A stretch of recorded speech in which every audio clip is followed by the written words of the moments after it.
अस्सलाम वालेकुम। अगर आप मेरे चैनल पे न्यू हैं तो प्लीज़ मेरे चैनल को सब्सक्राइब कीजिए। आज मैं टी टाइम केक की रेसिपी लेकर आई हूँ जो कि बहुत ही मज़े का और सॉफ्ट बनता है। आइए इसको बनाना स्टार्ट करते हैं। इसके लिए मैंने रूम टेम्परेचर पे बटर लिया है 150 ग्राम, 3/4 कप और 12 टेबलस्पून बनेगा। मैंने टेबलस्पून और कप में भी मेजर कर दिया है ताकि आपको इजी हो। इसके अलावा हमें आइसिंग शुगर चाहिए 150 ग्राम। आप नॉर्मल शुगर को भी पीस सकते हैं। अगर आपके पास आइसिंग शुगर नहीं है तो नॉर्मल शुगर को पीस लीजिए और थोड़ी थोड़ी करके इसको ऐड करेंगे बटर के अंदर।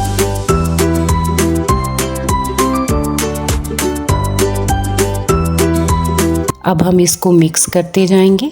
इसके बाद हमें रूम टेम्परेचर पे 3 एग्स चाहिए और हम इसको ग्रेजुअली ऐड करेंगे, एक साथ सारे एग्स ऐड नहीं करेंगे। एग्स ऐड करते जाएंगे और इसको बीट करते जाएंगे। इसके बाद हम 1 टीस्पून वनीला एसेंस शामिल करेंगे।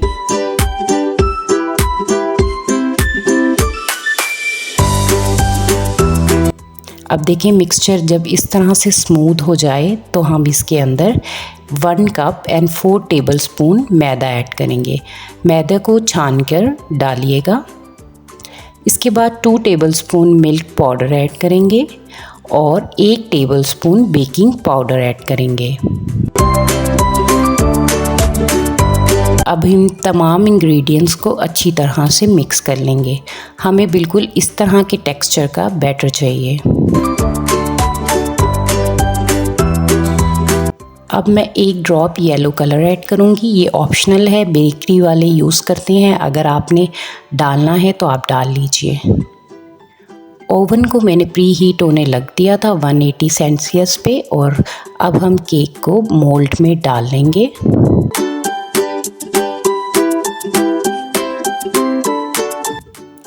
और इसको अच्छी तरह से स्प्रेड कर देंगे।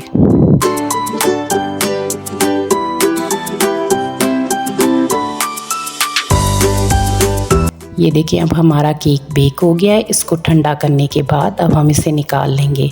ये देखिए मोल्ड में बिल्कुल भी नहीं चिपका और कितना ठीक बना है, बिल्कुल सही बेक हुआ है, आपको नज़र आ रहा है। अब हम इसके स्लाइसेस की कटिंग कर लेंगे और मैं आपको दिखाऊंगी कि ये कितने सॉफ्ट और मॉइस्ट बना है। आप इस रेसिपी को ज़रूर ट्राई कीजिएगा और मुझे अपना फीडबैक दीजिएगा।